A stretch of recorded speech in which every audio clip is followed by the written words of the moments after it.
insyaallah ada jalannya, insyaallah, insyaallah, insyaallah ada jalannya. Bismillahirrahmanirrahim. Assalamualaikum warahmatullahi ta'ala wabarakatuh. Alhamdulillahirabbil alamin. Wassalatu wassalamu ala Rasulillah wa ala alihi wa man tabi'ahu wa nasarahu wa wala. Asyhadu an la ilaha illallah wahdahu la syarikalah wa asyhadu anna Muhammadan abduhu wa rasuluh. Allahumma fassalli wa sallim ala sayyidina wa maulana Muhammad wa ala alihi wa sahbihi ajma'in. Subhanaka la ilma lana illa ma 'allamtana innaka antal alimul hakim. Rabbi shrah li sadri wa yassir li amri wa hlul 'uqdatam min lisani yafqahu qawli. Allahumma aftah 'alaina hikmataka wansur 'alaina min hazaini rahmatika ya arhamar rahimin. فقال الله تعالى في القرآن العظيم أعوذ بالله من الشيطان الرجيم يرفع الله الذين آمنوا منكم والذين أوتوا العلم درجات صدق الله العظيم وقال رسول الله صلى الله عليه وسلم تعلموا ما شئتم فوالله لا يقبل منكم hatta ta'malu. Shadaqa Rasulullah sallallahu alaihi wasallam. Amma ba'd.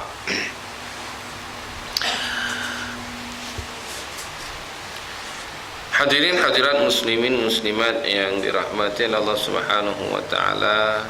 Alhamdulillah, sama-sama kita mulakan kuliah dengan membaca umul kitab, dan kita sedekah kepada junjungan besar Muhammad sallallahu alaihi wasallam, kepada pengarang kitab ini, pada kedua ibu bapa kita, guru-guru kita, seterusnya pada hadirin hadirat muslimin muslimat, mukminin mukminat, sama ada yang masih hidup maupun yang telah meninggal dunia. Al-Fatihah. A'udzu billahi minasyaitonir rajim. Bismillahirrahmanirrahim.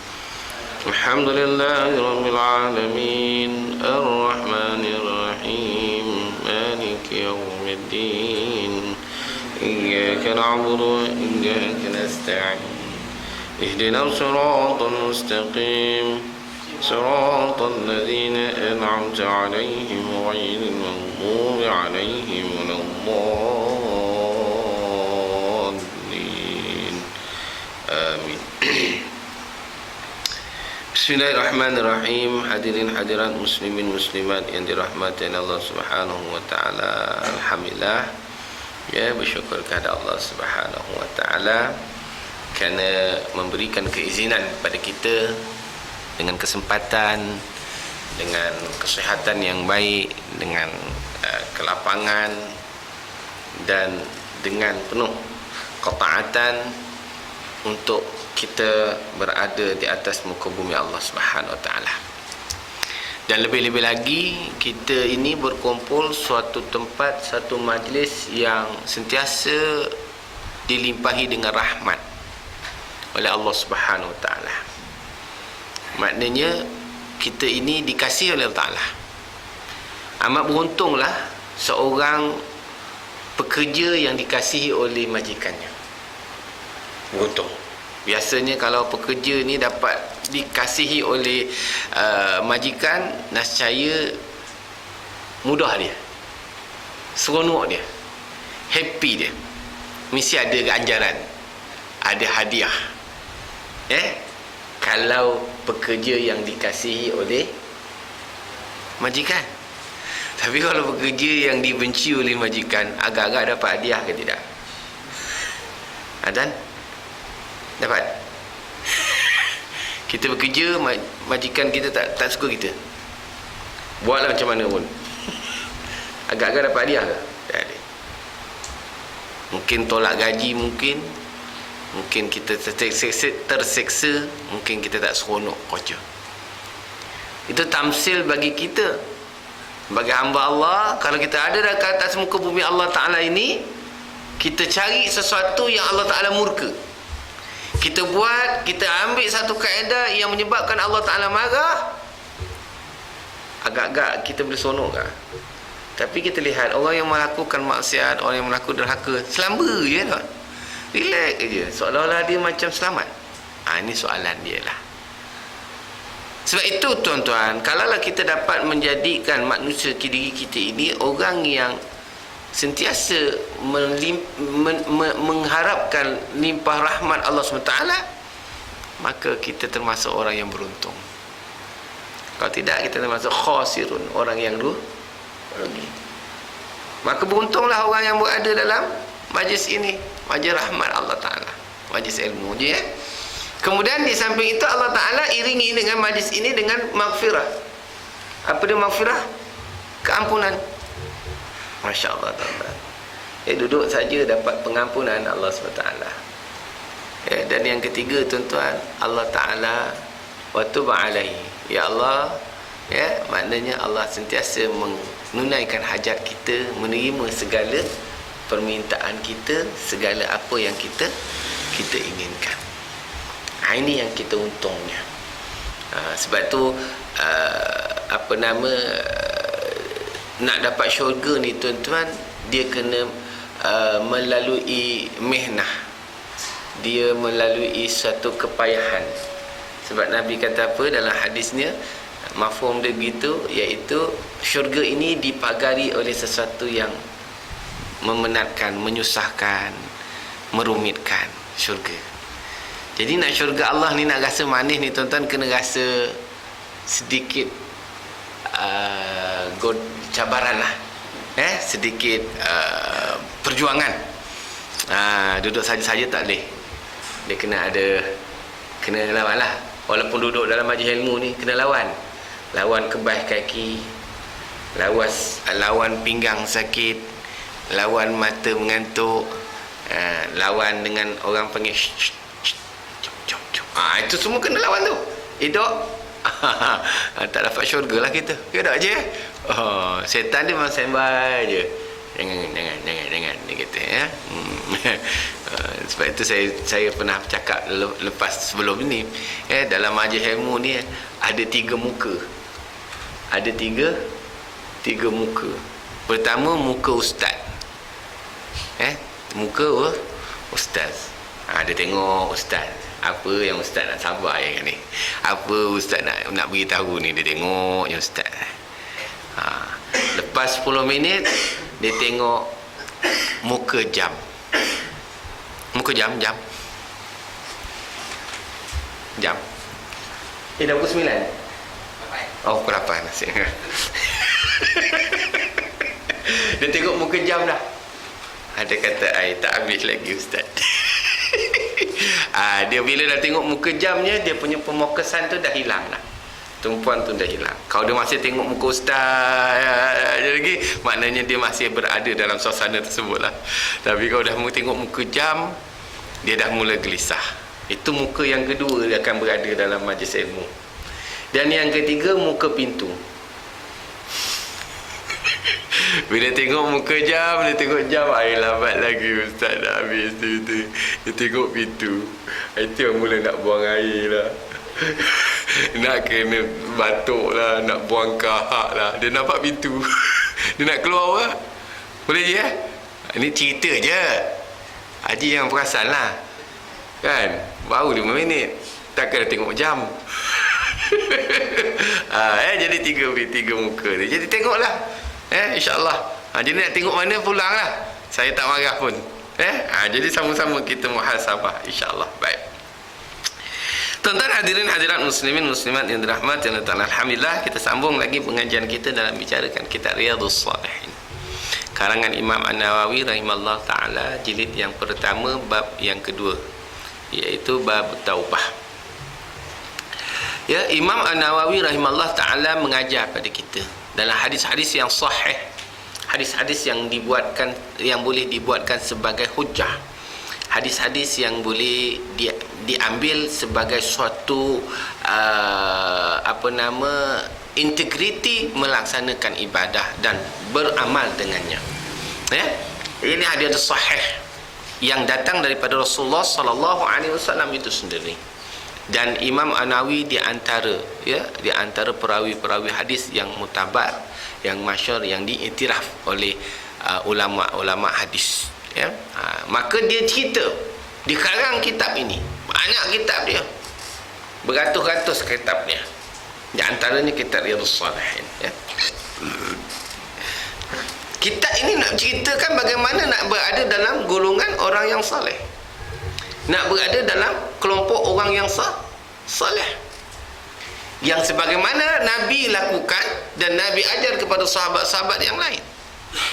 Maka orang yang mengikut sunnah Nabi, mengikut sunnah Khulafa Ar-Rasyidin, maka ia adalah golongan Ahlussunnah wal Jamaah.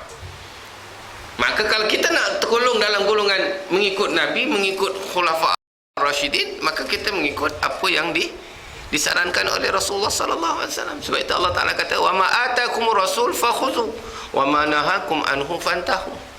Ya, Allah Taala kata apa yang datang daripada Rasulullah sallallahu alaihi wasallam fakhudhu, kamu patuh, ikut, laksana, buat semampu mungkin. Wa ma nahakum anhu fantahu, apa-apa yang ditegah, apa-apa yang dilarang, apa-apa yang tidak disukai oleh Nabi, apa yang Nabi tak suka, Nabi benci, fantahu, tinggalkan. Jangan ikut, jangan buat. Kita terbalik, ya. Yang Nabi suruh tak buat, yang Nabi tak suruh kita sibuk nak buat. Ini masalah kita. Jadi kita betulkan. Jadi orang soleh ni tuan-tuan, dia sentiasa mengimbangi, sentiasa muhasabah, nak baiki diri dia supaya jadi orang yang berada dalam golongan 4 golongan manusia yang mendapat keistimewaan di akhirat, iaitu minan nabiyyin was-siddiqin wasyuhada was-salihin. Itu je 4 golongan. Kita nak jadi nabi tak boleh, nak jadi sahabat tak boleh, nak jadi syuhada belum lagi, hidup lagi. Kan kalau meninggal tu mungkin ada kiraan ni jadi orang salih boleh. Apa ciri yang bersama? Dia kata babul awal, iaitu babul ikhlas. Telah kita bincangkan panjang cerita dia bab ikhlas.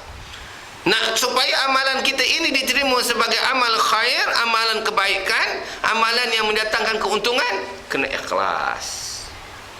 Telah kita bincangkan yang ikhlas. Apa ciri ikhlas? Macam mana nak tahu ikhlas, tuan-tuan? Sedia untuk dikritik. Itu dia. Orang ikhlas ni sedia untuk dikritik, sedia untuk dikomen, sedia untuk diperbaiki, sedia untuk menerima nasihat. Ada tak? Ada tak ada? Baru nak cuba, Ustaz. Tak apa, insya-Allah cuba dulu. Ini bila orang tanya, apa pasal? Itu maknanya tak terima dah tu. Mana dia? Semalam saya mengajar. Semalam saya mengajar bab solat. Kadang-kadang bila belajar bab solat ni, belajar orang senior ni, susah kita nak ngajar. Sebab dia bercerdik daripada kita. Susah. Saya cerita tentang rokok. Tentang rokok. Rokok, anggota rokok ialah 2 tapak tangan, 2 lutut dan tegang betis kita, serta lurus pinggang kita. Itu telah jelas. Itu rukun dia. Maka saya menceritalah, ada orang sembahyang pegang peha, pegang betis, pegang buku lali pun ada. Maka ada seorang tanya, "Ustaz, kalau pegang lutut, kalau tangan dia panjang macam mana, Ustaz?" Nampak tu? Dia nak tanya juga apa benda pelik. Saya tanya, yang tangan panjang ni siapa? Biasanya unka. Manusia tak ada lengan panjang. Nak cerita tu, biarlah orang nak pegang betis pun pegang betis lah. Punya degil tu, tuan-tuan. Nak cerita lah. Ngaji orang budak, kalau budak-budak senang, kita boleh rotan. Ngaji orang dewasa tak boleh. Oh, ni. Habis Ustaz macam mana kalau orang yang pegang betis dengan perkara? Maka tiada salat lah baginya.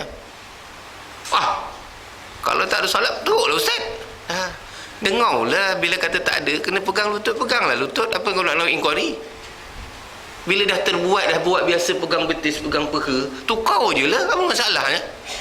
Degil. Ustaz kalau pegang juga macam mana? Dah orang cakap dalam kitab tu tak memadai. Tahu tak memadai? Maknanya tak menepati solat. Jadi penatlah kamu solat dan cakap begitu. Ada janji dia buat lah Ustaz. Susah lagi tu. Ini kamu orang cerita, so baiki je. Bukan saya kata dia salah ke dia betul ke. Saya tak sabut pun. Saya kata baiki saja kalau dah buat demikian. Betulkan aja je. Itu ciri orang yang sedia untuk di komen. Ini dia tanya lagi. Kita jawab lagi. Kalau tangannya kontot pula Ustaz, dia tanya lagi. Ya Allah ya Tuhanku, saya cerita berapa ramai orang dalam dunia ni yang tangan kontot. Kita tak akan bincang benda yang minimal. Kita akan bimbang yang biasa. Yang kontot dalam masyarakat kita ni berapa orang yang kontot tangannya? Dalam 1,000 satu. Takkan kita nak bincang yang satu, yang 1,000 ni macam mana? Ni cerita dia. Jadi janganlah terlalu kita nak kata orang terlalu open sampai menyusahkan diri. Jangan duk fikir hak tu. Lepas tu Ustaz, kalau dia bongkok sabut Ustaz, lah cerita lagi bongkok sabut lagi. Saya tak cerita orang bongkok sabut, saya cerita orang normal. Orang normal dia boleh flat. Kalau bongkok sabut dia memang dah normal dia macam bongkok sabut. Takkan kita nak suruh dia tegak, patah pinggang dia. Kita tak akan bincang yang bongkok sabut. Bongkok sabut maginya terkeluar daripada perkara, sebab itu rukhsah bagi dia. Sebab bongkok sabut, haji bongkok sabut ke? Tak ada. Tapi masalahnya tak bongkok sabut, tapi buat bongkok sabut bila sembahyang. Itu masalahnya tu. Suruh betul tu saja. Wah, melenting, marah. Saya senyum saja. Tak apalah tuan-tuan tak nak buat sudah. Itu jawapannya. Ini maknanya sedia untuk dikritik, sedia untuk diperbaiki, sedia untuk nasihat. Itu ikhlas. Kalau yang macam saya cerita tu dah gagal, dia ikhlas ke tidak? Dan itu dia nak melawan namanya. Bukanlah makna saya tak boleh dilawan. Taklah. Kita dah cerita ada kitab, ada hadis, dia ada nas cerita. Ubah je lah, apa masalah. Kan lagi dia pun nak bertenggang lagi. Saya senyap je. Tak apalah, sebab ngaji orang alim macam tu. Ngaji kat sini senang, tak pernah bertengkar, senang je, ikut je selesai. Sebab sini orang sini ikhlas. Saya ngaji tu. Bukan tak biasa pun ngaji kat sana, biasalah, lama dah ngajar kat sana. Tapi dia nak supaya apa yang dia buat ni jalan terus je lah, tak payah di tegur-tegur lah gitu, lebih kurang gitulah. Tak kena tegur lah, sebab kesian. Solat ini tiang agama. Tak ada solat, la salatalah, la salat imanah, la salat dinanah. Dan mana tak ada solat, tak ada agama lah. Habis cerita. Kan? Kita kesian kat dia. Bukan kita kata dia salah. Saya tak sebut pun dia kata dia buat salah. Saya kata perbaikilah kalau kita dah rasa tersalah buat. Dah simple aja. Baik. Yang kedua tuan-tuan, apa dia? Takut akan, orang yang ikhlas ni takut akan pujian. Walaupun benda ini dah banyak kali saya ulang, saya nak beri ingat supaya kita sentiasa ada dalam rongga ataupun dalam jalan ikhlas. Maknanya takut dengan pujian, sebab dengan pujian itu akan dapat riak, takabur, ujub, sombong. Ya? Orang puji kita, mana ada orang puji yang tak kembang ni? Kembang tu memang sifat manusia. Tapi hati-hati, jangan kata, itulah orang lama.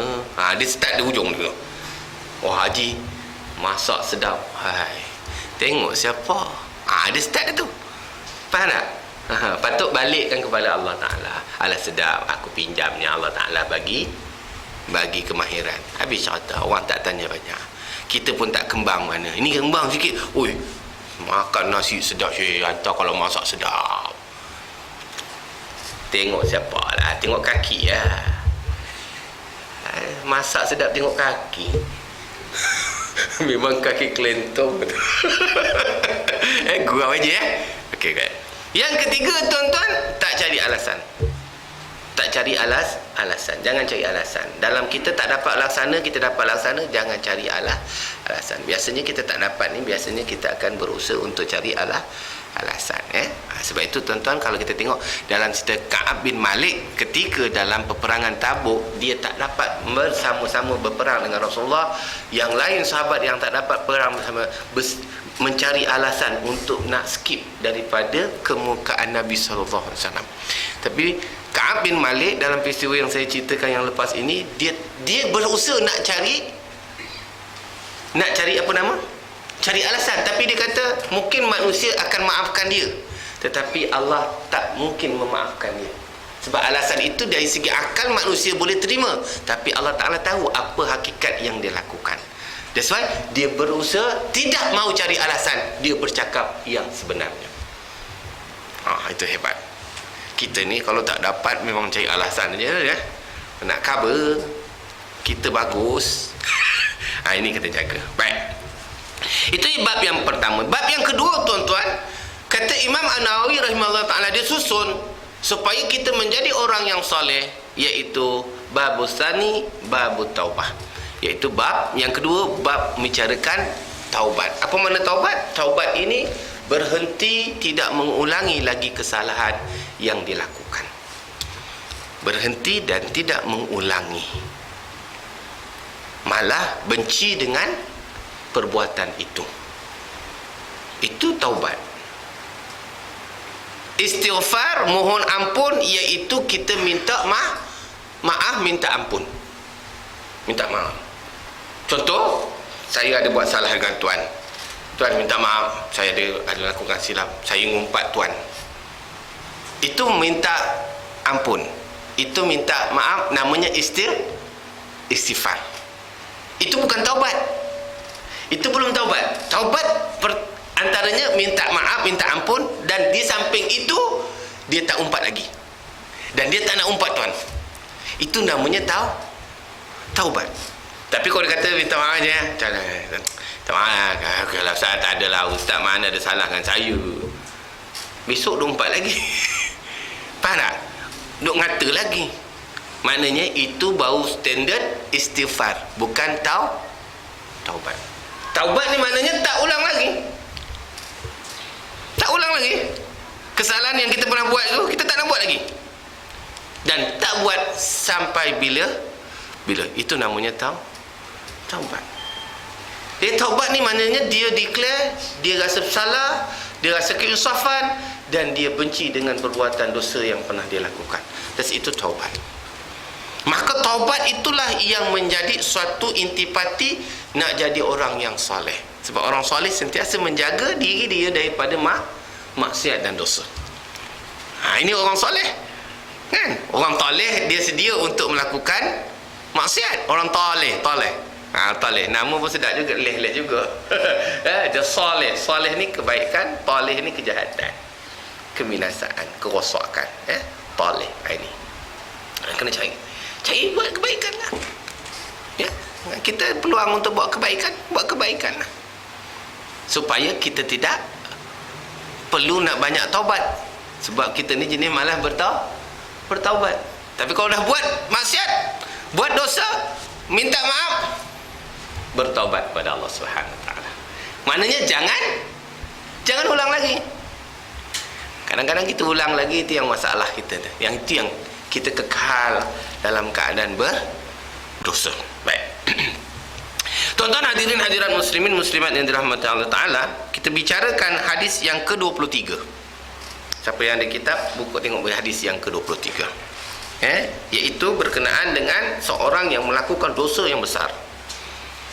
Dosa besar, lalu dia mohon untuk dihukum oleh Rasulullah sallallahu alaihi wasallam. Apa dosa besarnya? Iaitu zina. Dia melakukan zina. Tuan-tuan tahulah zina. Kita kalau masa zaman-zaman kita, zaman kecil saya, zaman kampung, dengar orang berduduk antara lelaki-lelaki perempuan yang bukan mahram, kalau dapat tangkap, rasa satu kampung tu nak lari dari kampung. Sebab zina ini satu innahu kana fahishatan wa sa'as sabila. La taqrabuz zina innahu kana fahishatan wa sa'as sabila. Allah Ta'ala kata apa? La taqrabuz zina, jangan kamu hampiri zina. Kerana zina itu suatu fahisyah, iaitu keji sangat, dan wasa asabila, dan kerja orang dulu zaman-zaman dulu. Sebab mereka menganggap bahawa wanita ini sebagai dagangan, sebagai tempat untuk kita nak seronok sahaja. Maka mereka menganggap zina ini terlalu hina. Kalau zaman saya kecil dululah, bila saya dulu masa sekolah pun, bila cikgu letakkan murid perempuan duduk sebelah, kita dah tak boleh duduk lah, dia keras kejung, takut. Sekolah dulu, sekolah rendah lah, sekolah rendah, kita duduk tempat dah penuh. Aduh, cikgu saya tak apa, perempuan duduk sebelah kita. Kalau masa tu daripada pukul 7 pagi sampai pukul 12, gitulah duduk diam, tak bergerak-gerak. Punya takut kita. Dululah sekolah. Haji pun macam tu kan? Tak, Haji suka. Oh, hebatlah. Mana zaman Haji tu lebih hebat daripada saya lah. Zaman saya risau. Tak mau. Tapi dah terpaksa hari tu kena letak. Oh, punya keras lah, tak boleh. Bagi tumpuan pada cikgu pun tak boleh. Nak kuih pusing pun tak boleh. Punya takut ketika itu. Lah ni tak jadi macam tu. Tak sekolah. Ni tanyalah cikgu-cikgu kita ni. Cikgu, biar dia duduk sebelah saya. Dia offer pula. Saya nak duduk dengan dia lah cikgu. Dia handsome. Alamak. Minta pak cikgu Betul tak cikgu saya cakap ni? Kadang-kadang cikgu kata, sayang, kau ni duduk. Tak nak, saya duduk dengan dia sebab dia duduk jiran dengan saya. Confused. Dia tak ada rasa macam salah, rasa takut, rasa apa. Sebab apa? Nilai fahisyah itu dah hilang. Kita dulu kalau kena tangkap khalwat, masuk kampung orang, mengendap anak dara orang, sememeh kena. Kicap keluar semua, atas bawah keluar. Jangan buat kerja ni. Sekarang kita tangkap bapak dia, tak kisah, saya yang bagi dia tahu, saya yang bagi dia keluar. Alamak, bapak pula backup. Betul je. Sebab tu sekarang ni kita nak tangkap masyarakat macam tu jadi serba salah. Tangkap tu salah lah, siapa? Satu salah, kedua tu mak bapak ni kata, memang saya benarkan dia kan. Dan mak bapak pula marah kita, jangan kacau lah, ini keluarga saya. Yang masalah yang datang tu bukan keluarga dia. Ini contoh lah. Jadi nilai itu dah tak ada, kita tak rasa keji lah. Sebab dah kata orang tu open minded. Bila open minded ni tuan-tuan, hukum Allah Ta'ala dah jadi nipis untuk kita pertahankan. Faham tak? Open minded, banyak tempat yang boleh dia open minded, dalam bentuk berbincang, dalam bentuk mesyuarat, dalam bentuk masyarakat, memperbaiki masyarakat, tak apa. Dalam hukum dia tak boleh kata orang tu toleransi, dia tak boleh nak kata orang tu, nak kata orang open minded, tak boleh. Dia kena particulars, maknanya kena tegas. Baik. Jadi kisah ini Nabi dalam zaman Rasulullah SAW, seorang wanita yang telah melakukan zina. Kita tengok dalam hadis daripada kitab Riyadhus Salihin, hadis yang ke-23. Wa an Abi Nujaid bi dhammin nunin wa fathil jim, Imran bin Al-Husain Al-Khuzai radhiyallahu anhuma, anna imra'atan min Juhainatan atat Rasulullah sallallahu alaihi wasallam wa hiya hubli min az-zina, faqalat ya Rasulullah usaitu haddan faqimhu alayya. Fada'a Nabiyullah Ta'ala sallallahu alaihi wasallam waliyaha, faqala ahsin ilaiha, fa iza wada'at fa'tini biha, fafa'ala. Fa'amara biha Nabi sallallahu alaihi wasallam fasuddat 'alaiha thiyabuha summa amara biha farujimat summa shalla 'alaiha faqala lahu Umar tusalli 'alaiha ya Rasulullah faqad zaddat qala laqad tabat taubatan law qusimat baina sab'ina min ahli al-Madinah lawasi'athum wa hal wajadta afdala min anjadat binafsiha lillahi azza wa jalla. Rawahu Muslim. Sadaqa Rasulullah sallallahu alaihi wasallam atau kama qala. Baik. Ya, cerita ni hadis ini nak cerita, dia nak relate dengan sifat orang yang bertaubat. Ya, yang ada kaitan dengan orang yang bertaubat, maknanya dia menyesali perbuatannya dan dia rasa salah, dia perlu kepada hukuman yang ditentukan oleh Allah Ta'ala, iaitu hukuman had zinah. Ya, had. Ya, dalam hukuman dalam dunia ni Allah Ta'ala tentukan ada 4 hukum, iaitu qisas, hudud, ta'zir, diyat. Ini hukum yang Allah Ta'ala tentukan kepada manusia di atas muka bumi. Ya, ini taklif, tak ada kompromi dah. Ini hukum.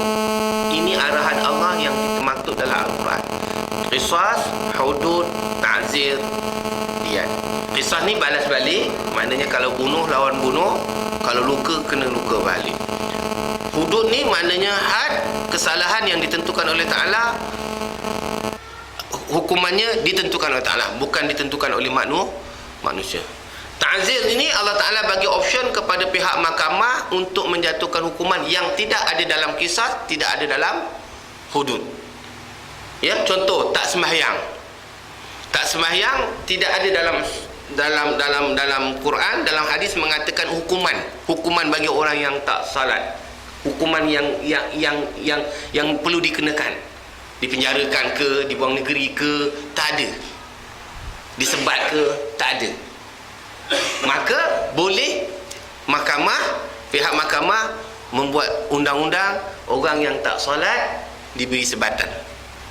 Itu bidang kuasa mahkamah ta'zir yang tak dimatakan. Ya? Maka kalau kita ikut ni, kalau siapa yang tak semayang ni, dosa besar je lah. Tapi tak ada hukuman, tak ada rasa takut, dosa besar lah, tak apa, Ustaz, nanti besok pencin cover lah.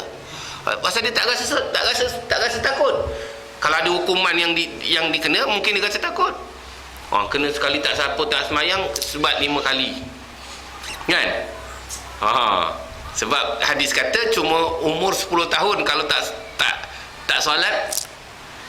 Tan ini umur 70 tahun. Tak solat. Bukan orang sini lah, tempat lain. Ya, dekat Uganda punya 70 tahun tak solat. Nak sebat je nak. Mana ada hukum sebat? Hampa nak sebat aku buat apa? Jadi tak ada. Jadi ta'zir. Dan yang keempat, diyat. Diyat ni ganti rugi atau denda di atas kesalahan. Ya, diyat. Kalau sebab itu tuan-tuan, kalau orang bunuh, tuan-tuan, orang membunuh, kalau dapat pengampunan daripada pihak keluarga, dia kena ganti rugi 100 ekor unta. Kalau dia mencuri, dia kena ganti rugi nilai yang dia curi. Itu diyat. Kan? Itu hukuman yang Allah Ta'ala tentu. Ya? Kalau kita hari ni kena tangkap mencuri, masuk penjara. Berapa tahun keluar? Yang kena curi, barang sampai ke sudah tak jumpa. Yang masuk penjara, dia lepas keluar. Bukan, curi lagi. Misal katalah. Jadi, yang kena curi ni makin lama hilang barang, tak ada ganti. Siapa nak ganti? Kalau dalam Islam, dia ada diyat. Maknanya ada ganti rugi. Nak pilih mana, terpulang lah tuan. Mana yang bagus, kan? Okey, baik. Itu iklan je tuan.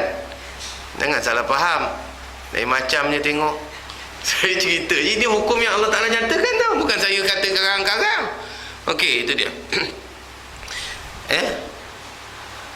Macam mana boleh ke situ pula? Macam mana boleh ke situ pula? Bab jenayah pula. Nak cerita tu iklan masuk iklan ke situ pula. Nak cerita hukuman, tentang hukuman. Maknanya dia bersedia untuk dihukum. Tahu tak apa hukuman zina? 2 rejam, sebat. rejam sampai mati. Bukan rejam main-mainnya, rejam sampai mati. Mula otak kita fikir, ganasnya Islam, tak ada hati pun, rejam sampai mati pun. Perempuan pula tu, kesian lah. Otak kita main lah macam tu, kesian. Bila Allah Ta'ala perintah tu, Allah Ta'ala punya lah. Memanglah nampak macam kesian, tapi kesian lagi dia besok di akhirat. Dia kena kejam dekat Allah Ta'ala, biar dia kena kejam kat dunia. Sebab bila dia buat begitu, orang takut tak nak buat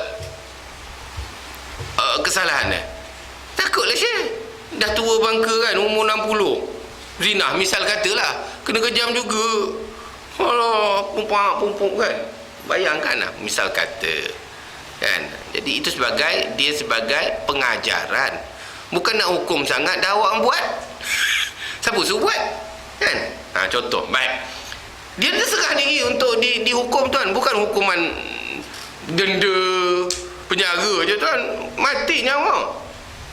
Baik, kita ambil apa mafhum hadis ini daripada Abi Nujay, Imran bin Husain An-Nazai radhiyallahu anhuma, dua-dua sahabat Rasulullah sallallahu alaihi wasallam. Siapa? Abi Najid dan juga Al-Husain.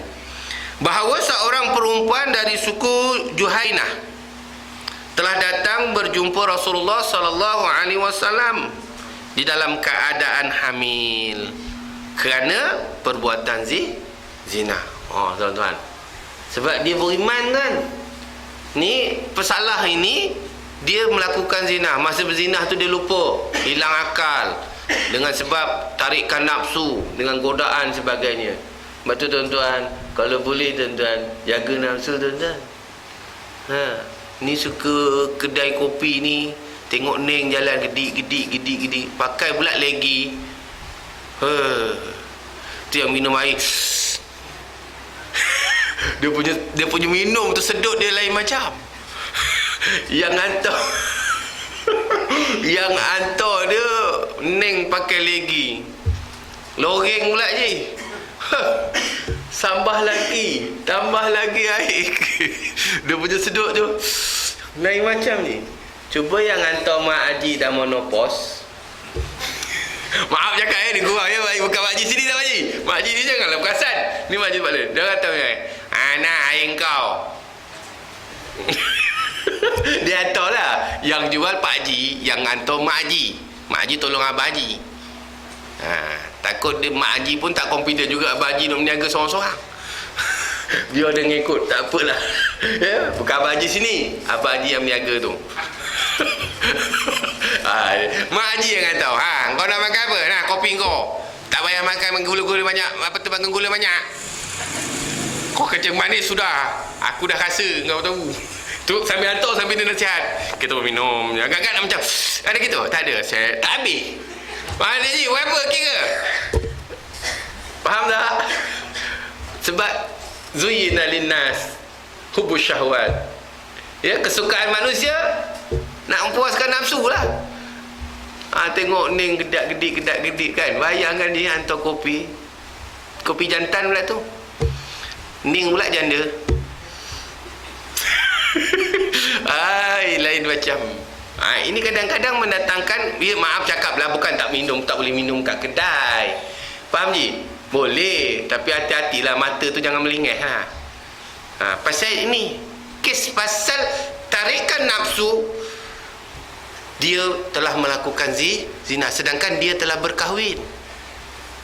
Perempuan ni yang mengadu kepada Rasulullah datang, dia kata di sini, dia kata apa?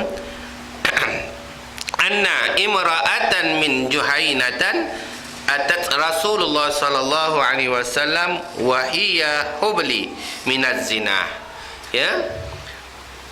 Bahawa seorang perempuan daripada suku Juhainah telah datang berjumpa Rasulullah sallallahu alaihi wasallam dalam keadaan hamil.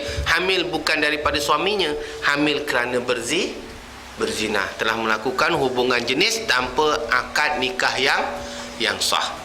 Bukan suaminya tapi orang lain.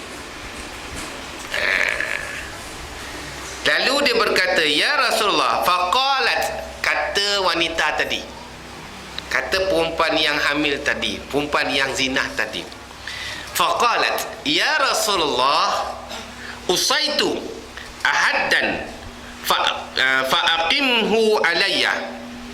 Wahai Rasulullah, hamil lah Syekh. Oh, ataskan lagi ke bawah? Ya, ya. Okey. Boleh? Boleh? Ke atas kan? Okey, baik. Bila suara naik kan dia humming lah. Jadi humming tu nanti orang tengok muka jam. Dia mula-mula dah tengok muka ustaz, nanti dah lama bila humming dia ganggu, dia takut tengok muka jam. Saya risau juga kan. Muka pintu tak tengok lagi lah. Kalau tengok awal-awal muka pintu teruk benar lah. Okey, baik. Faqalat, dia kata wanita tadi. Wanita siapa? Wanita yang melakukan zina. Ya Rasulullah, wahai Rasulullah, aku telah berzina. Nampak dia ngadang aku. Ada kita buat dosa ngaku? Mampus tak mengaku. Nak mengaku ke Mak Haji, tadi aku tengok punggung Ning. Ada nak cerita? Tak ada. Simpan je. Besok minum lagi. Abang pergi ni rajin pergi kedai minum ni. Alah, minum ngeteng dengan kawan-kawan. Nak cerita bangung? Tak ada. Kerat jari. Tak jujur. Pada nak minum pun jumpa kawan, itu dia. Tapi di antaranya punggung tu je. Betul ke Ji? Tak. Haji tak adalah. Takkan Haji buat orang alim-alim belaka ni semua. Astaghfirullahaladzim. Sebab tu kita risau nak minum dekat keluar. Kecuali yang ambil order orang laki-laki, yang hantar orang laki-laki, tak apalah. Haji pergi yang kedai yang laki-laki hantar air kan? Bukan juga. Habis yang dah monopol tu? Bukan juga. Yang anak dara. Masya Allah. Ya Ji? Itu yang ada. Itu yang laku air tu. 3 dalam 1. Gano, Goji, semua laku. Abang Radik, dia dah tahu dah. Muka Haji pun Radik. Dia tahu dah Radik dah terus. Gurau je Nah, itu memang mainan manusia lah. Laki-laki kalau tak minat dengan perempuan, something wrong. Ya? Tapi kena minat pada tempatnya lah. Perlu ada minat. Si isteri kita, orang yang tak kenal tu cuma melihat keindahan Allah Subhanahu Wa Taala sahaja. Jangan buat imajinasi. Kadang-kadang kita baca dalam WhatsApp ni malas nak baca. Baunya rasa macam malam Jumaat. Gambar siapa tak tahu. Dia edit. Dia edit gambar perempuan. Risaunya berdebar hati. Rasanya macam bau sangat malam Jumaat. Selalu gambar tu akan keluar malam Jumaat. Perasan betul. Dia gambar, dia tak tunjuk pula gambar Mak Haji kita. Dia gambar Mak Haji orang lain, tapi dia edit apa tu, dia punya apa, orang panggil apa tu, kolom perkataan tu. Sini kata itu bahaya tu. Itu semua memang ialah kita kan. Baik, tak apalah, itu iklan lagi, banyak lagi. Okey, baik. Maka wanita tadi kata, ya Rasulullah, aku telah berzina, hukumlah aku. Nabi kata, bila datang perempuan ngadu kat dia zina, dia mengaku dia zina, buktinya ini mengandung, Nabi kata, engkau ni gila ke mak? Lebih kurang begitulah bahasanya. Nabi tak cakap macam tu. Nabi susuratul katanya cukup baik. Saya terjemahkan cara tu. Kamu ni betul ni, kamu mabuk kot, kamu ni makan ubat kot, makan batuk mungkin kot, makan mamai. Tidak sahih. Dia kata, sah ya Rasulullah, memang saya berzina, buktinya saya mengandung.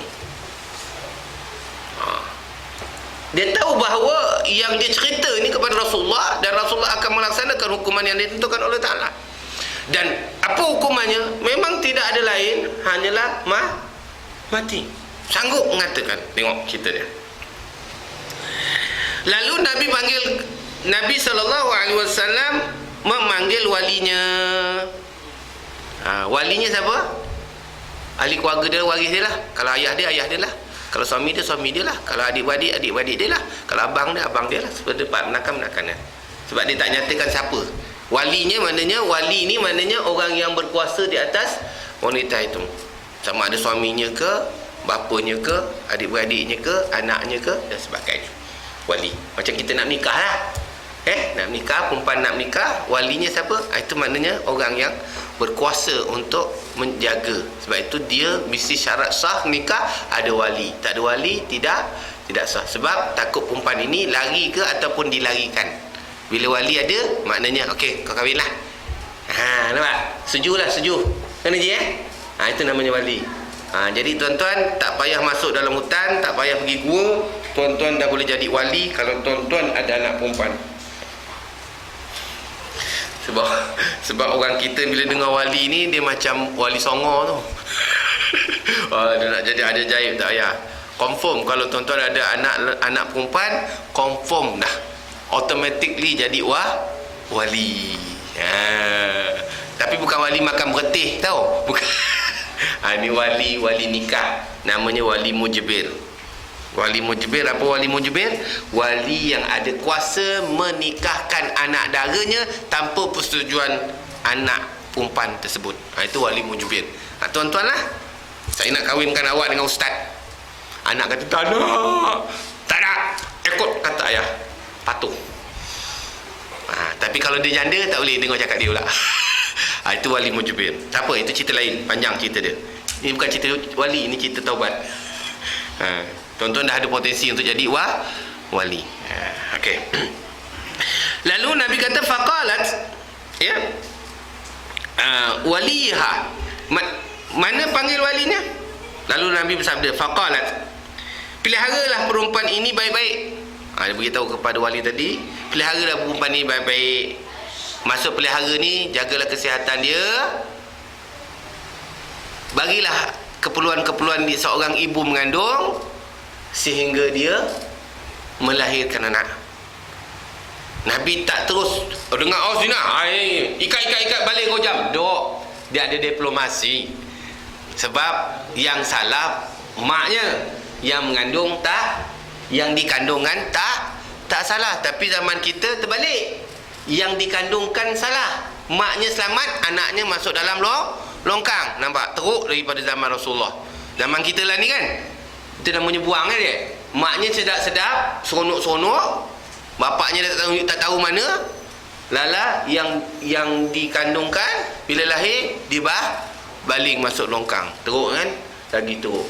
Kalau ikut yang baby tu tak ada apa pun, bukan dosanya. Dia bukan kata marilah berzina biar saya datang. Dia tak akan tanya pun. Ini mak bapak yang tak erti bahasa. Pemuda-pemudi, orang-orang yang melakukan zina, tolong alert sikit, tolong ambil perhatian sikit. Baik. Maka Nabi kata, wahai walinya, kau ambil ini perempuan, kau bela dia, bagi dia kesihatan yang baik sehingga dia melahirkan. Melahirkan. Setelah melahirkan, datang balik jumpa saya. Kalau dia ikhlas, kalau dia ingin bertobat.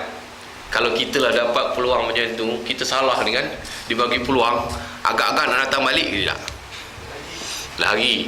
Itu sifat kita. Sebab tu kita tak dapat lagi martabat orang yang soleh ni.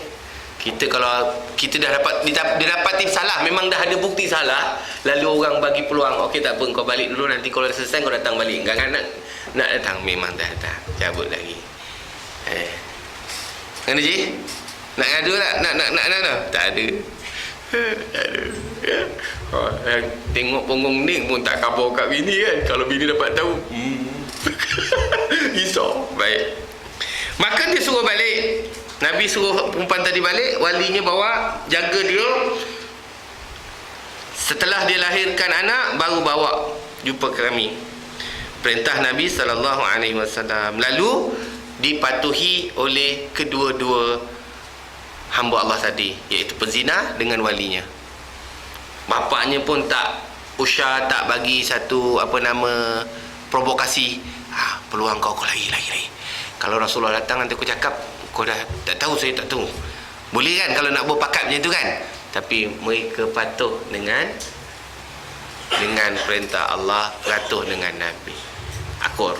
Sebab dia datang untuk nak menyerah diri, bertobat. Saya nak cerita tentang kaitan tobat tadi.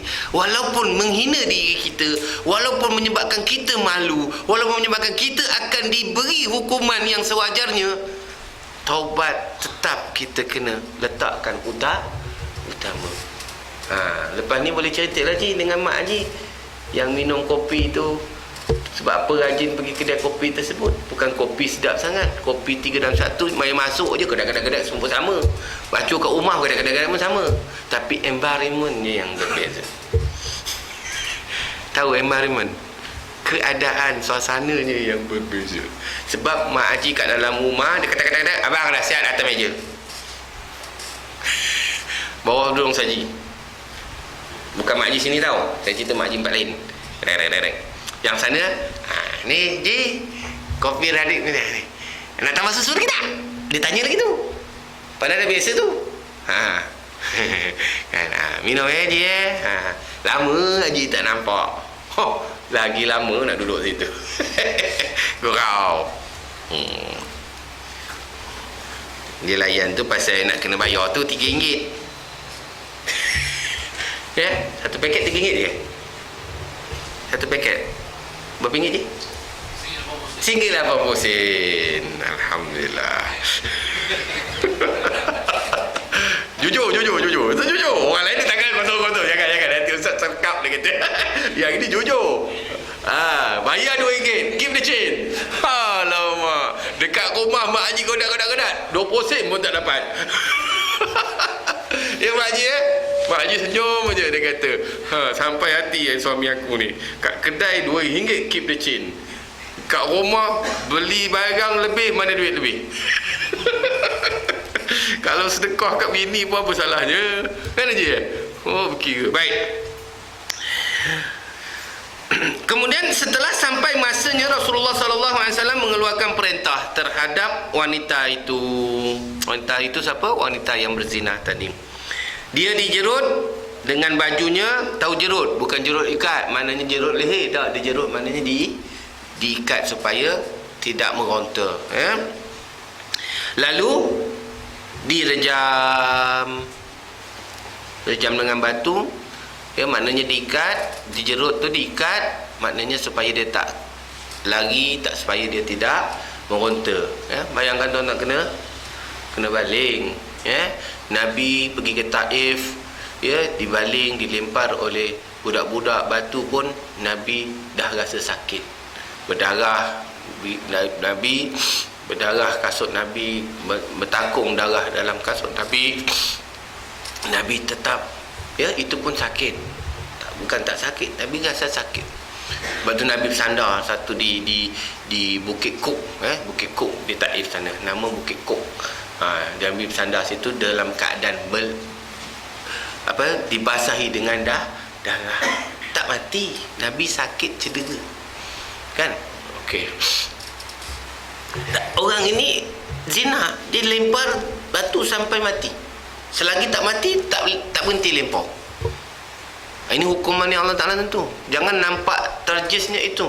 Jangan nampak lemparan batu itu. Ini hak yang Allah Ta'ala tentukan. Sebab ada hikmah di situ. Yang tersembunyi. Ada setengah riwayat mengatakan bila dia sampai, dia dah salin, dia datang, tu nak menghukum, Nabi kata, bagi susukan anak kamu 2 tahun. 2 tahun setengah. Tempoh lagi 2 tahun setengah.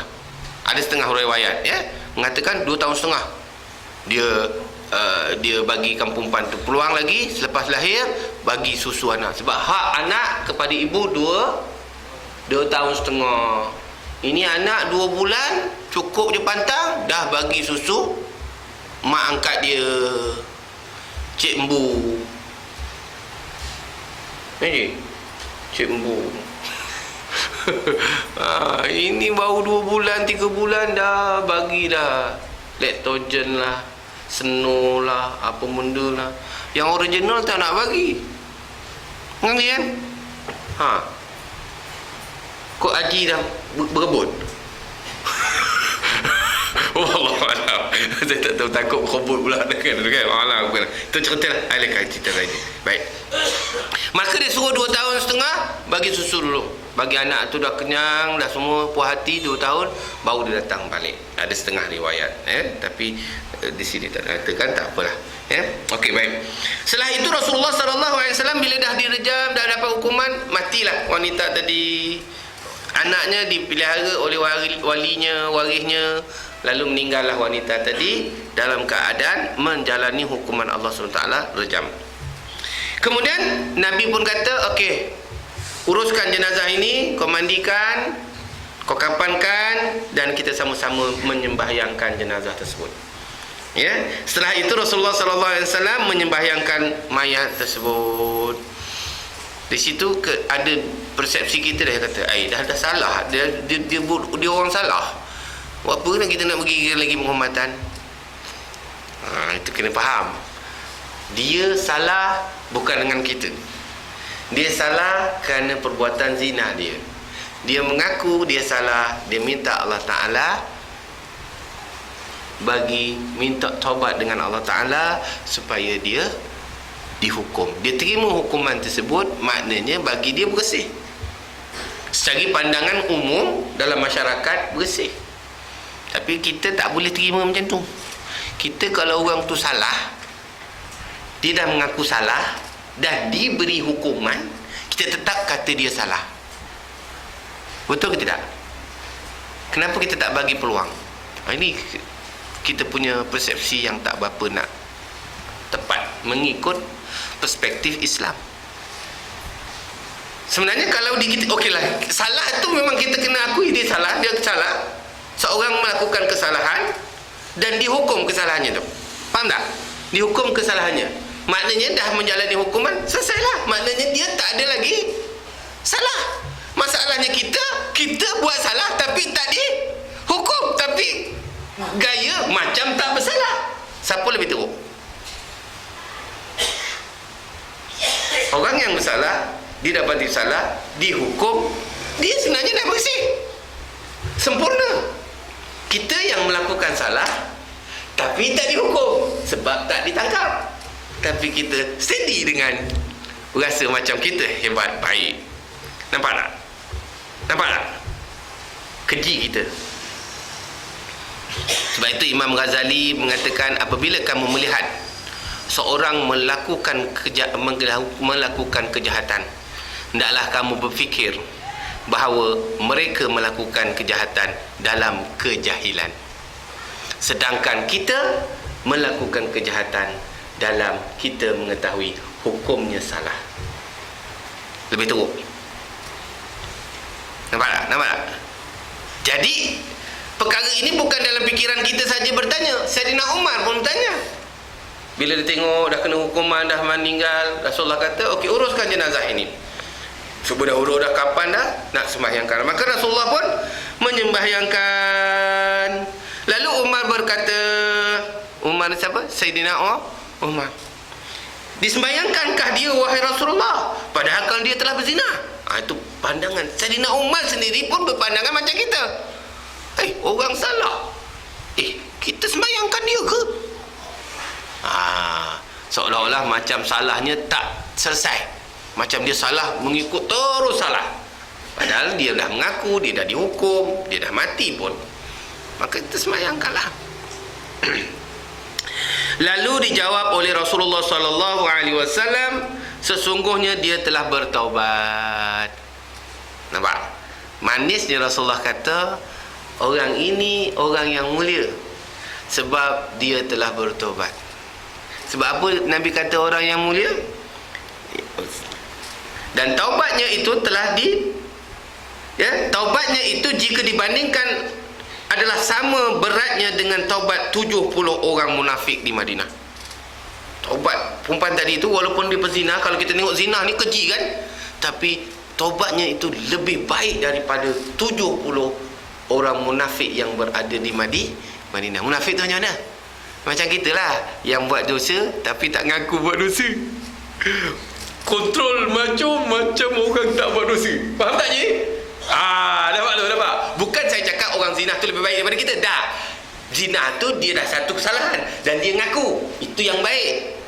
Kita ni nampak macam baik tapi tak ngaku dosa. Steady je. Lepas tu ngaku, kata orang itu jahat, kita baik. Itu namanya munafik je. Boleh je? Lain macam je tengok. Risau dia tengok, alamak ustaz macam mana ni kita ni. Kita tak direngkom. Banyak kita berulatkan dosa, banyak kan? Selamba je. Macam orang baik. Astaghfirullahaladzim. La ilaha illallah. Sabar ya tuan. Sebab itu saya maaf cakap lah, kadang-kadang orang marah saya. Biarlah orang marah pun, tapi kena kulil haq walau kana murad.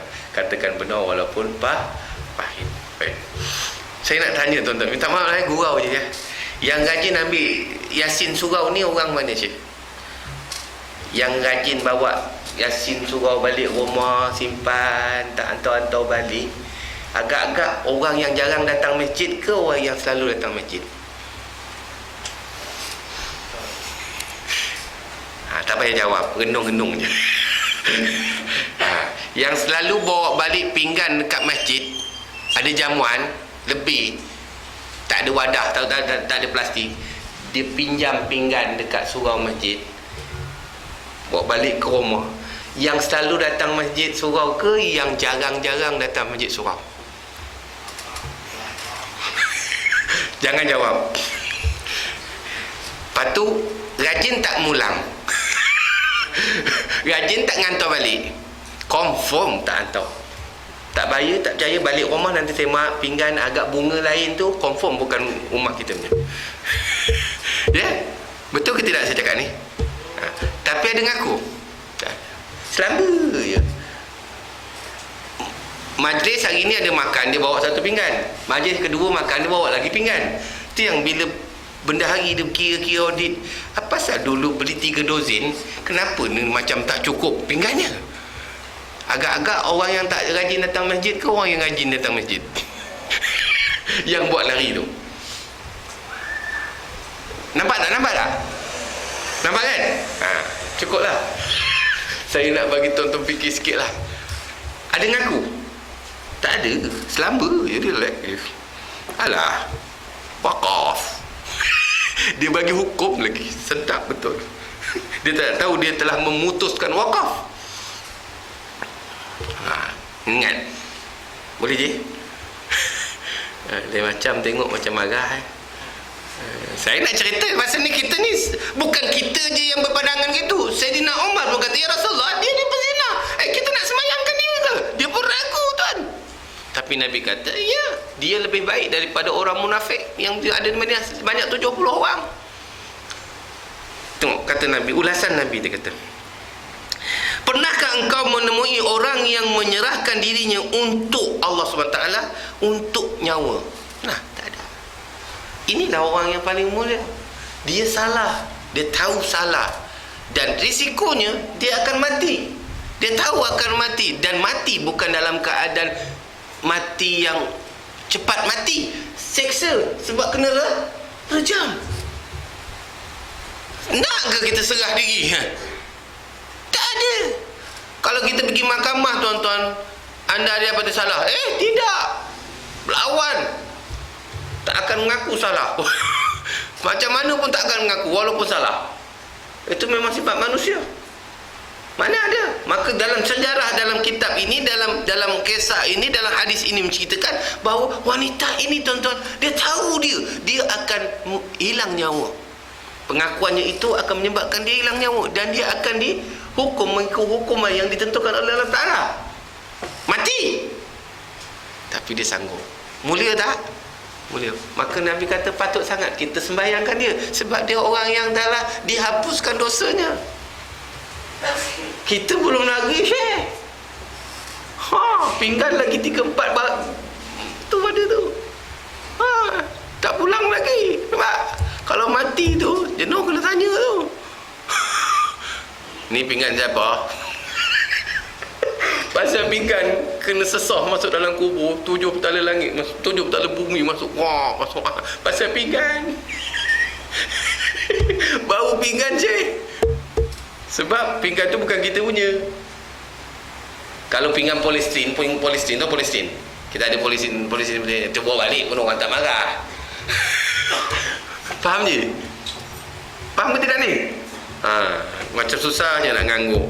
Dia nampak pintu muka jam ke? Okey, baik. Itu dia cerita. Tuan-tuan tengok, hadis ini nak cerita bagaimana martabat orang yang meletakkan taubat itu lebih utama daripada nyawanya. Lalu Allah angkat dia seorang yang mulia kerana Nabi yang menyembahyangkan jenazah tersebut. Tidak ada setitik hina pun di pandangan Nabi kerana dia telah melaksanakan hukuman yang ditentukan oleh Allah di atas kesalahan dia. Dia ngaku. Sebab kalau dia nak berdiam diri, boleh tak? Tadi pun Nabi kata kau balik, lepas bersalin dia nak hilang pun boleh ke tidak? Boleh. Sifat manusia boleh lari, tapi dia jujur, dia amanah, dia tahu bahawa ini adalah hak Allah Ta'ala. Aku sanggup rela dikenakan hukuman di dunia daripada kena di akhirat. Kita ni agak sedikit degil, kita sanggup tunggu hukuman di akhirat daripada hukuman di dunia. Macam ada berani. Contohlah, saya bukan nak kata tuan-tuan semua orang baik-baik, alhamdulillah. Kadang-kadang kita ada juga nak cover kesilapan-kesilapan kita. Ya? Walaupun kita tidak disuruh untuk membuka keaiban kita, bukan untuk membuka keaiban kita, dan malah kita disuruh untuk menutup keaiban orang. Tapi dosa tetap kita kena akui kita telah melakukan dosa. Tak payah cerita, aku ambil pinggan lah, aku pulang tau. Itu marah namanya, tahu tak? Pasal ustaz dah khabar tu. Ni nampak ni, aku pulang tau. Aku tak ada dosa tau, tak ada dosa. Tak payah. Datang pianta, istighfar, mohon ampun. Lepas ni kalau ada jamuan, aku siap-siap bawa beg plastik. Itu pun satu hal juga, bawa beg plastik. Satu hal juga. Mentang-mentanglah buat kat masjid, buat kat surau, gotong royong, majlis belum berlaku, dia dah bawa balik dulu ke rumah pasal bawa beg plastik. Lagi jahanam. Faham tak? Dia masak petang. Maaf je ni gurau tau, gurau. Masak petang, gotong royong. Tak masak sedap. Haji pula masak pula kari pula, ataupun gerang asam, tetel masak asam. Orang Melaka. Tu dia. Kita tengok meleleh je. Paru terapung, limpa terapung. Sedap Haji. Tu macam majlis makannya malam, masak petang. Betul Ji? Kau tak ada? Betul ya? Okey. Semua takut nak jawab. Kita pun bawa beg plastik. Ustaz kata tak nak bawa pinggan, dia pun cedok awal-awal. Cedok pula tu yang sedap-sedap dulu. Orang pertama ambil. Orang belum makan lagi, orang pertama ambil. Kita lepas masak, hati dia sok kita tahu lagi. Tetel yang kata yang mengening-ngening dia punya. Tu sedap. Ambil. Balik. Bukan seorang ambil, yang masak semua ambil. Okey, baik, bawa balik. Ini saya buka media tuan-tuan. Bukan saya tuduh tuan-tuan. Tuan-tuan tengok macam tuan-tuan buat aja, saya tengok. Saya tak cerita tuan-tuan ni. Saya nak cerita fenomena ni. Dia balik. Sebab dia masak ramai-ramai. Tak tahulah dia ambil hukum mana yang dia boleh ambil dulu tu. Buka kitab mana ke? Kitab mana dia dapat? Kata kalau kita masak gotong royong, kita boleh ambil dulu. Ada? Kitab apa nama? Tak ada. Okey, tak ada, tak apa. Tawakuf dulu. Okey, kita pun balik. Kita bawa balik. Majlis tu kita datang juga. Orang surau. Orang tukang masak. Makan dia makan juga. Nampak tak? Majlis habis, makan. Dia pun makan juga. Nampak tak dia punya kronologi tu? Dia pun makan. Sudah. Tambah lagi. Ada lagi belen. Sapu lagi. Berapa kali ambil je? Ada nak ngaku? Tak ada orang ngaku seorang. Lama dah buat. Setiap kali ada majlis, setiap kali ada gotong royong. Perasan tak? Tak ada. Tak rasa bersalah kan? Tak rasa bersalah langsung kan? Tak ada rasa salah. Selamba je. Siap, ambil je. Ambil je. Ambil dulu. Ada pula tukang arah, ambil dulu. Dia pun, boleh ambil ke? Ambil je. Nanti malam kita makan lain. Yang ini upah gotong royong. Mana punya belajar upah gotong royong? Kan, dah tahu gotong royong tu ikhlas. Ada upah pula. Kan, upah nanti kalau tak habis. Dah habis majlis, semua orang dah balik, adalah sikit-sikit balance. Itu baru upah dia. Ini awal-awal upah. Faham tak? Faham tidak ni? Lain macam tengok. Lepas ni majlis ni, minta maaf ya setiausaha. Minta maaf saya cakap. Lepas ni kalau tak ada orang gotong royong jangan marah saya. Malah aku nak gotong royong tak dapat bungkus. Kita dah kenal. Maknanya kita kenal. Dia datang tu bukan gotong royong sangat. Faham tak Ji? Dia nak bungkus. Macam 70 orang munafik dekat Madinah. Saya tak kata tuan-tuan, saya tak cerita. Tuan-tuan jangan perasan. Saya tak sebut pun surau sini. Saya kata masjid surau. Itu yang berlaku. Betul ke tidak saya cakap ni? Jadi tuan-tuan ambil hukum mana tu? Hukum tak apa kan? Hukum tak apa. Kitab apa? Kitab kita. Kitab kita. Minta maaf tuan-tuan. Tuan-tuan pergi masak kenduri, rumah orang kenduri kahwin. Tuan-tuan ambil dulu ke lepas habis kahwin, habis majlis baru orang bagi bontrot? Habis majlis baru tuan rumah kata, ni ambil. Betul tak? Ada ke sebelum majlis dia suruh kita bawa balik bungkus balik? Kenapa kat masjid surau tak boleh buat macam tu? Kenapa kenduri kahwin tu boleh buat begitu? Lain pula hukumnya. Kitab mana pula tu? Nampak tak? Suasana tu sama kan? Yang kita gotong royong bagi rumah kahwin kita kan ramai-ramai kan? Betul tak Ji? Tak ada orang sedor ambil. Dia suruh makan adalah sebelum jemputan datang, kendarat makan dulu. Okey. Dia suruh makan. Okey, baca doa sikit ke makan doa. Tak apalah, memang makan pun tak ada masalah lah. Ada tak yang tukang masak ni? Dia bungkus. Cik. Balik. Tak ada kan? Tapi kat surau masjid kenapa boleh buat? Dan saya nak cari, kalau ada kitabnya tolong beritahu saya. Kita boleh bincang kitab itu. Oh gitu. Habis yang kenduri tu kalau tuan rumah kata, kenapa tak cakap tuan rumah aku nak ambil sikit? Lagi senang kan? Orang ramai lagi susah Ji. Sebab nak tanya orang ramai, aku nak ambil boleh tak? Ada tanya? Itu pasal senang ambil. Pasal cara ngambil tu yang tak kena. Saya nak cerita, bukan tak boleh ambil, cara ambil tu tak kena. Salah ke tidak tu? Tak salah. Salah. Habis ada taubat tak? Tahu buat. Tiap kali ada majlis buat lagi. Maaf lagi jangan marah saya. Tak nak cerita. Nanti kata menyesal aku dengar hari ni. Dah tak boleh nak cedok awal-awal. Dia ada matlamat. Masya Allah tuan-tuan, saya minta maaf cakap, bukan saya nak cari silap, kita nak fikirkan mana. Sebab saya nak relate dengan hadis ini. Dia sanggup mengaku, dia sanggup mengatakan dia melakukan zina dan sedia untuk dihukum kerana dia takut dengan Allah. Kita ni cakap takut dengan Allah, itu baru Allah Ta'ala uji dengan tetel masak asam je. Boleh? Boleh. Alhamdulillah. Kalau boleh sekadar itulah untuk malam ni. Minta maaf banyak-banyak. Itu yang menyesal dengar kuliah Ustaz Yusri ni. Ada je yang tak kena, dia kata. Bukan tak kena, saya nak cerita taubat.